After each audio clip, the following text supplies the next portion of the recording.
Look what I got today. I am so excited.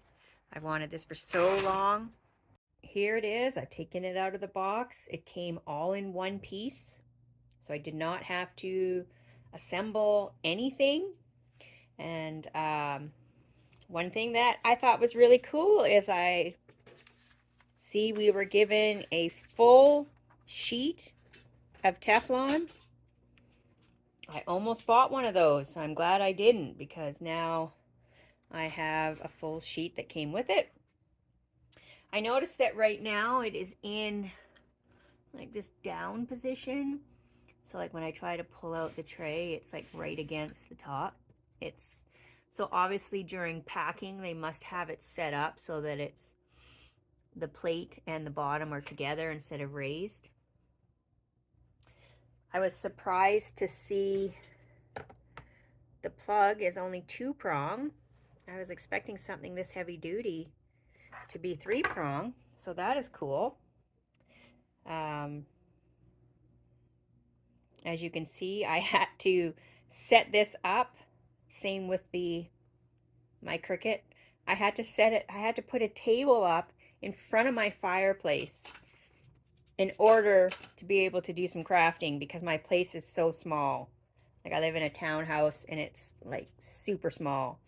So this is where I have to do all my crafting, in front of the fireplace here. But I am so happy to try this. So, all right, I just plugged it in and it's got a flashing button. So it's got some pretty good instructions here.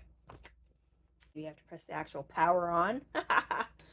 Yes. Oh, there we go. It raised up after doing that, and it's flashing red because it wants me to press that. But I'm just going to read a couple things first, because I don't necessarily want to start heating right away. But it is. It looks like it's going automatically anyways. It's rising from 75 now to 78, etc. So I can press the temp button to set the temperature by using the plus or minus. Press the temp key again to exit, or wait 3 seconds with no operation. Okay, so this is the temp. So let's say I want to preset it to 315. I can just keep pressing and either wait the 3 seconds or press that again. Okay. The time one is obviously you press the time button. I don't even have to read for that one. And if I want to do this for 30 seconds, let's just say, there we go. So now it's set at 30 seconds, and it's going to keep heating up now. Let's see what else there is. Modes. Okay, so they have modes on here. So if we press the modes button, there looks like there's four modes on this thing. So mode 1 will set it automatically to 300 Fahrenheit. Mode 2, 320. Mode 3, 330. And mode 4 is 390. And it looks like it has preset times to go with that. So if I go through these, that's mode 1, 2, 3, 4. Okay, that's cool. And let's see. Once in a mode, the temperature and time are fixed. Press the mode key for 1.5 seconds to exit.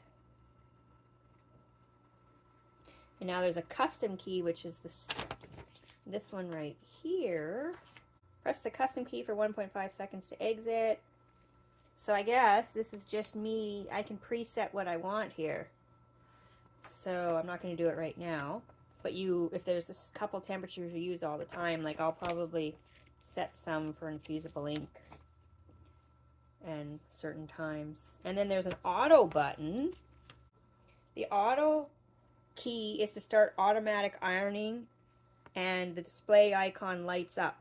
Once the ironing board is pushed in place, the machine will start to press down on the project continuously. or you can manually control the process by pressing the start key. So I think what it is, as soon as I pull this tray out, I've got the little A pressed. As soon as I push this back in, I think it's going to press down for me. Yep, there we go. And I guess it's counting down 20 seconds because it was on one of those preset modes. This is so cool. And you know what? I don't notice any odor or nothing. Not like my mug press. It does say in here to not use this machine outdoors. Make sure you use it indoors. There we go. It raised by itself. It's so awesome. I'm so excited. And the emergency stop button is this R. So if at any time you just wanted to stop it and make it rise right away. It actually says you can press any button during the pressing process and the machine will rise and reset. So it doesn't have to be this button. It could be any button. The last use setting will be remembered if the machine is turned off. And the machine will turn off automatically if there's no operation in 10 minutes. I'm going to turn off this auto thing before I forget. So what drew me to this machine, I've been wanting to get it for months and months, ever since I first saw it pop up on, I don't know, it might have been Facebook or something, but was because I really want to do more of the DTF powder. And if you see one of my previous videos where I was using the handheld press, and I used my grill to prop it up and put it on so I didn't have to hold it over top to melt the powder for, however long I needed to melt it for. So the reason why I really wanted this is because when this is raised like this and heating up, I can put my page down with the powder on it and put this in and let this heat the powder onto the DTF or to the transfer sheets. And so I'm really excited for that because I have a bad back, so trying to hold the manual one over for a couple minutes to melt the powder is not the greatest for me. The other thing I really like about this compared to other people's that I have seen that have the great big handle on top is that I can push this underneath. Like right now there's like a little bit of a shelf here because I have such a small place, and then the other ones where the swing and you have to have like a great big swing mechanism. So I like this one because it's compact. This thing just pulls out for me. I don't have to worry about burning myself, which is actually one of the main things, because every time I watch people's videos and they're here putting their t-shirt on and taping things down and their press is like right above their hand as they're doing it, I could totally see my burning myself. So this, I don't ever have to worry about burning myself because this is the heating elements in there and this is just the pad. So I think for me, with having a smaller place, this is perfect because I'm still going to need my table space over here, the little teeny bit table space I have for my mat to go in and out of my Cricut machine. And this isn't using up too much space for me. I'm actually going to leave you guys the link in my description for buying this machine if you want to. Or you might be like me and have it on your wish list for quite a while before you bite the bullet. But I think it's worth it for me. I'm actually going to use it for ironing too because my place is even like too small to like set up an ironing board. So now if I need to iron one of my shirts, I'm just going to put it on here and press it for a couple seconds. I want to be able to do more sublimation prints on dark t-shirts. And as you know, you can't do sublimation on anything but polyester, and it has to be white. And I want to be able to do it on dark. So getting this machine is going to help me when I have to melt the powder that you have to onto the DTF film. So yeah, I'm just really looking forward to it.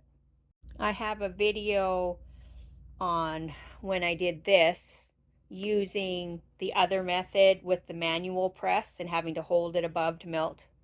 So you can watch that if you'd like, but I will do one now again using this machine. Not today, but soon. So stay tuned. I am going to do this t-shirt for my mom, and I will post it in a video separately, but it will be my first time using the HTVRONT heat press. So stay tuned.